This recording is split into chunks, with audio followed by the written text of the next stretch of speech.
Welcome to Tathastu Institute of Civil Services. In today's current static program, we are going to discuss Manipur violence.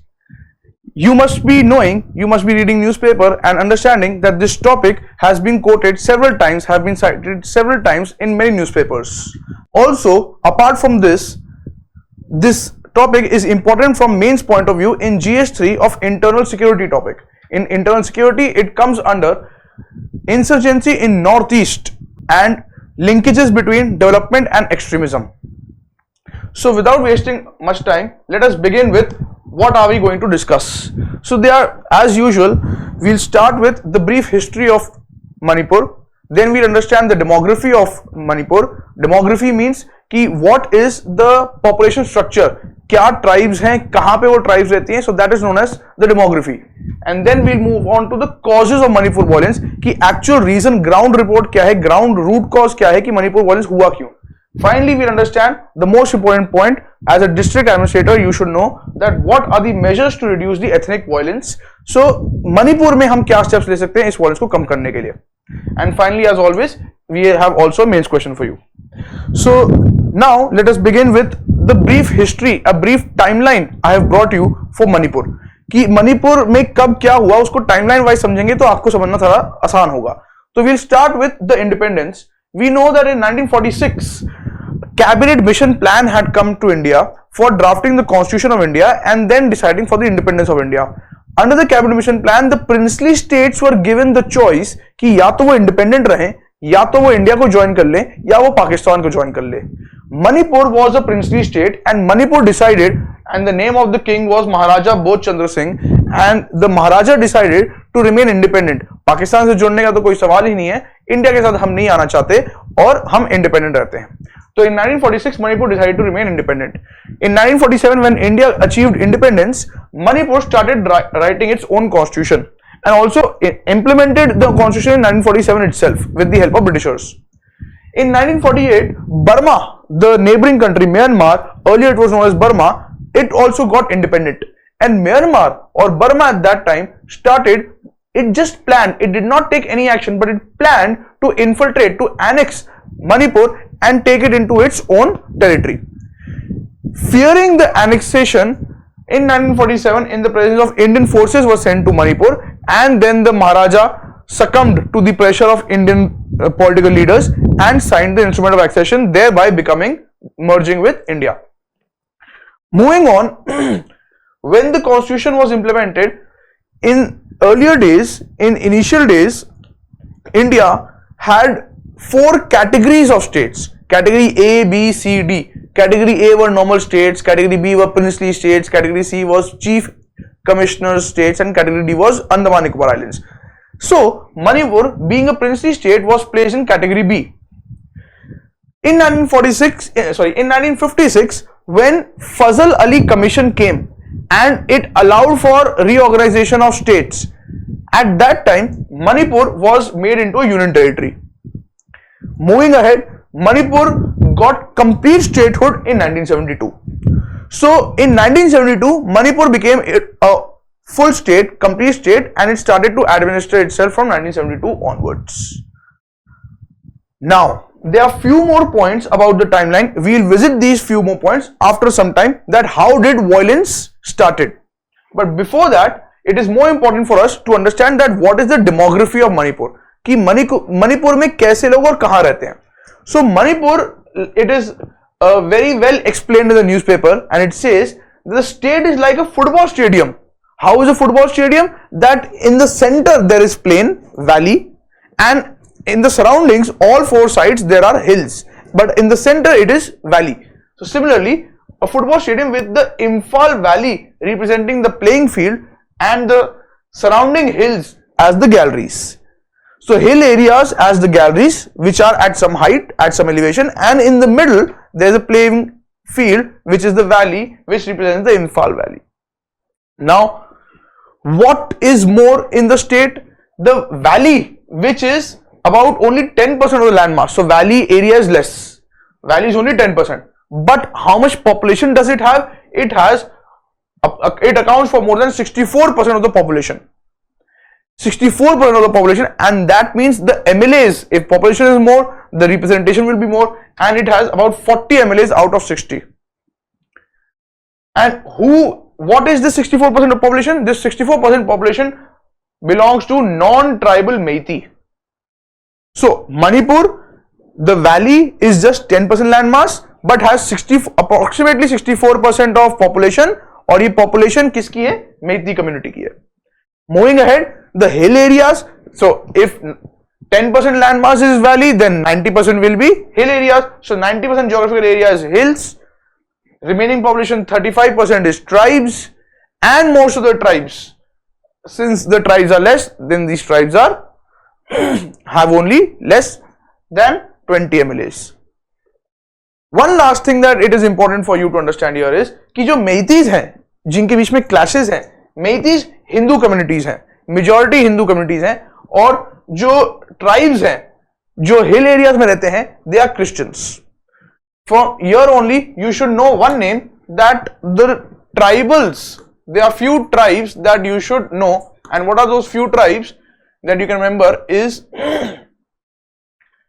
Kuki, Kukichin, Nagas, Zoro. So like these, there are different tribes that are existing in Manipur. So all these tribes comprising of 35%, and they are present in 90% of the hill areas. Now moving ahead, so this is a map of Manipur, which depicts the demography.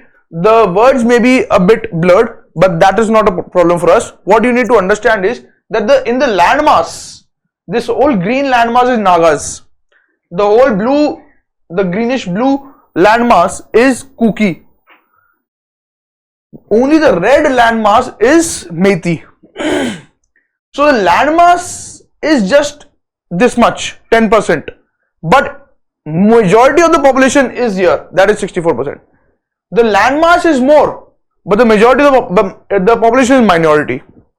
So this is what the demography of Manipur looks like. That in the center we have Meitei communities, which are in the majority but having very less landmass. Now the most important point for our topic is कि हमारा मणिपुर में इतना violence start कैसे हो रहा है. So the point of conflict is not recent.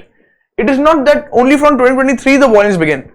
I can show you again that in the timeline we see that the first time in 1972 में Manipur state बन गया था. उसके 20 साल बाद 1992 में Naga Kuki clashes mark the first long drawn ethnic conflict. जो मणिपुर में एथनिक वायलेंस है वो 2023 से स्टार्ट नहीं हुआ. It has started from 1992 only. Then 1993 Meitei Pangal conflict, another tribe. Then in 1997 Kuki Paite hostilities. तो यहां पे समझाना मैं ये चाह रहा हूं कि Manipur has always witnessed ethnic conflicts at least from 1990s. तो 2023 में कुछ नया नहीं हुआ है. तो 2023 में वायलेंस जो स्टार्ट हुआ है, मैं आपके लिए एक स्टैटिस्टिक्स भी लाया हूं. मैं आपको स्टैटिस्टिक्स दिखाना चाहता हूं जिससे आपको थोड़ी सी अंडरस्टैंडिंग और क्लियर हो जाएगी. 1999 में जो वायलेंस था वो बहुत सारा चल रहा था. ट्राइब्स के बीच में एथनिक वायलेंस चल रहा था. हम देखते हैं इतने सिविलियंस किल्ड हो रहे हैं. लेकिन 2008 के बाद there is a downfall in the deaths of civilians. There is a downfall in the ethnic clashes. और 2022 तक बहुत कम.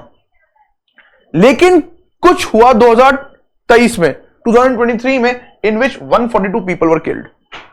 तो सारा एथनिक क्लैशेस नीचे जा रहा था, लेकिन 2023 में फिर से अप हो गया है. और 2023 में टिल डेट हम देखते हैं 219 people are killed and 60,000 people have been displaced. तो समझने वाली बात यहां पे ये है कि 2023 में फिर से फ्रेश वायलेंस क्यों स्टार्ट हुआ. तो फ्रेश वायलेंस क्यों स्टार्ट हुआ उसके लिए हम ये एक और टाइमलाइन आपके लिए लाए हैं.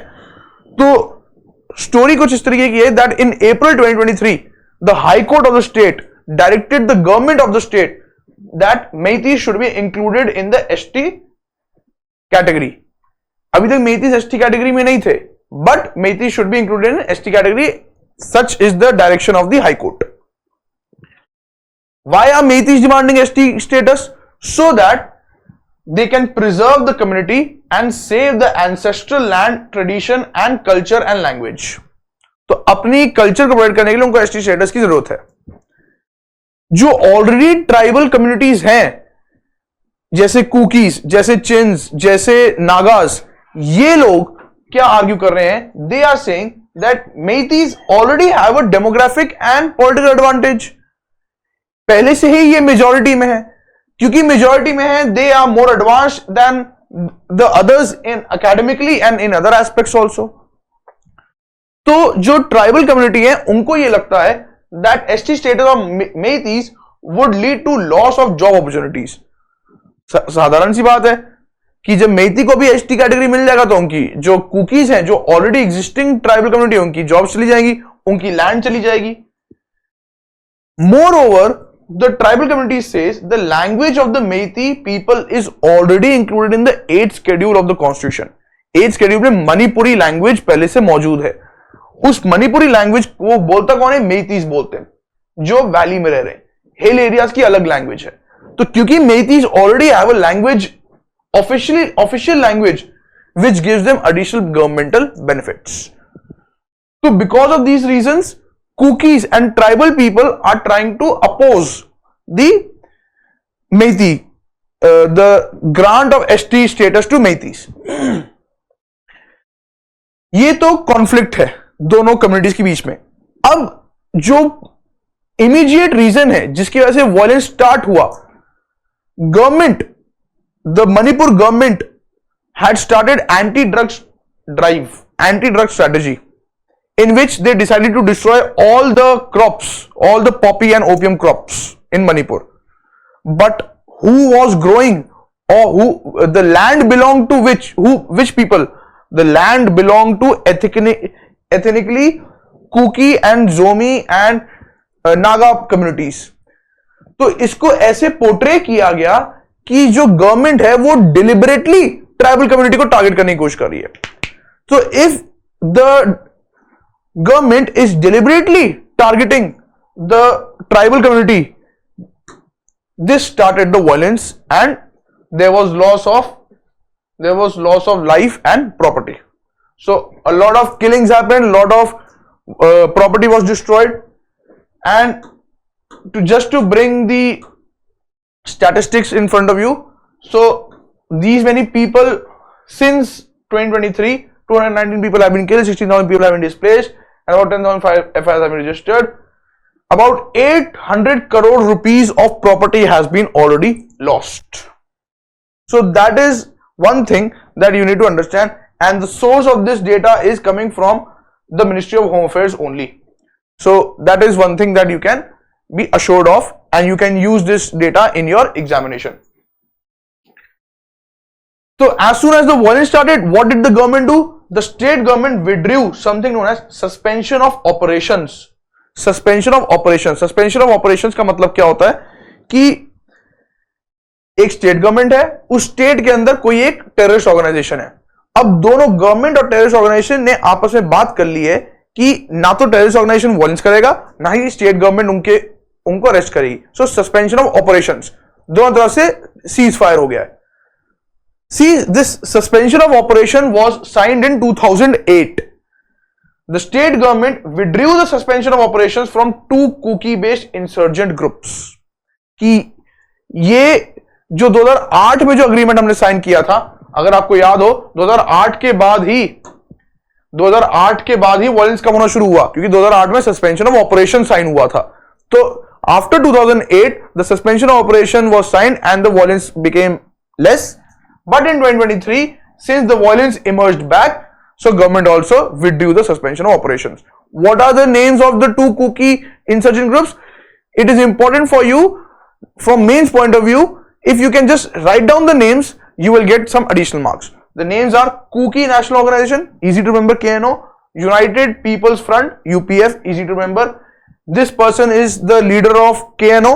who gave an interview with Hindu. That is the symbol. And similarly, there was this another press conference of UPF. Now, the last part of our discussion, and perhaps the most important part for you, is that what are the things, what are the steps, what are the measures that the government should take in order to reduce the violence or ethnic violence in the state. I have brought a paragraph from the newspaper which you can quote as it is. This is a good conclusion for you. It says the escalation of violence in Manipur with the latest neutralization of 10 militants by security forces in Jiribam district reiterates the state's embarrassing failure to bring under control the ethnic conflict that continues to shame India for over a year. इसका मतलब यह है कि पिछले एक साल से जो कंटिन्यूस वायलेंस हो रहा है और अभी रिसेंटली 10 मिलिटेंट्स को और मारा है, ये सीधा सीधा ये दर्शाता है कि स्टेट पूरी तरीके से नाकाम रही है अपने टेरिटरी के अंदर वायलेंस को कंट्रोल करने के लिए।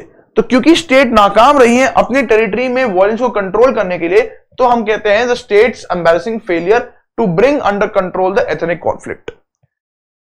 The lesson to be drawn from the above case is inefficiency of mediation. सरकार और organizations के बीच में बातचीत inefficient है.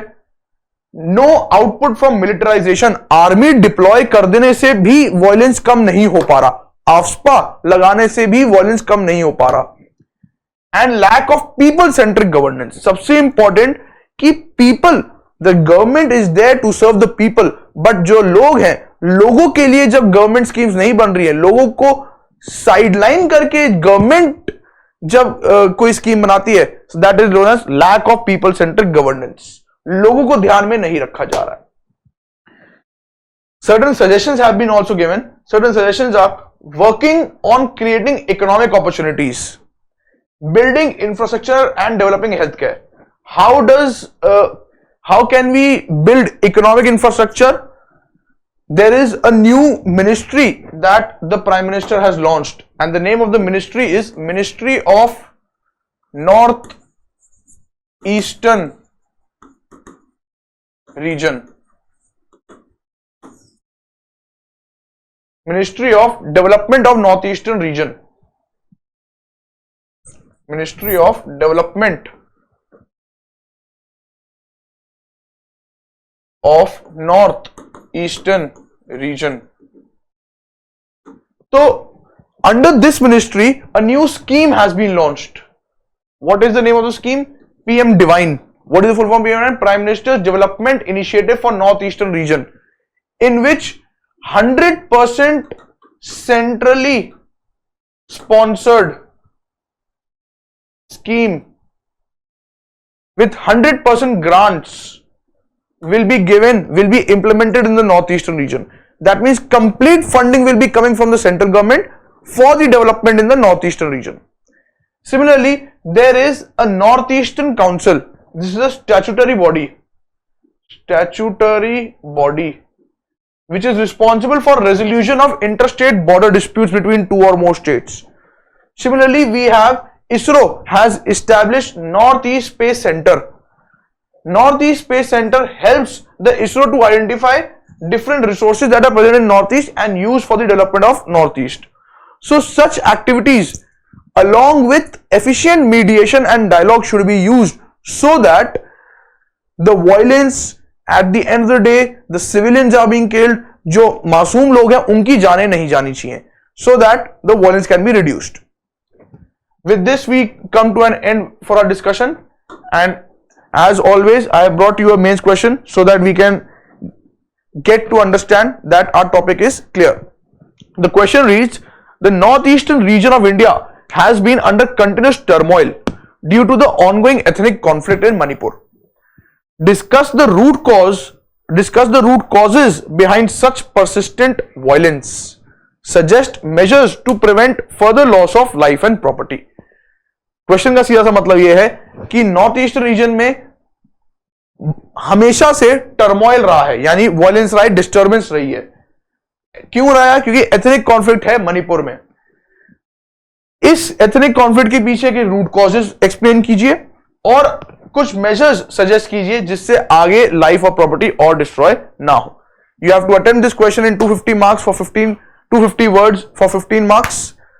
We'll come back with another interesting video. Till then, thank you.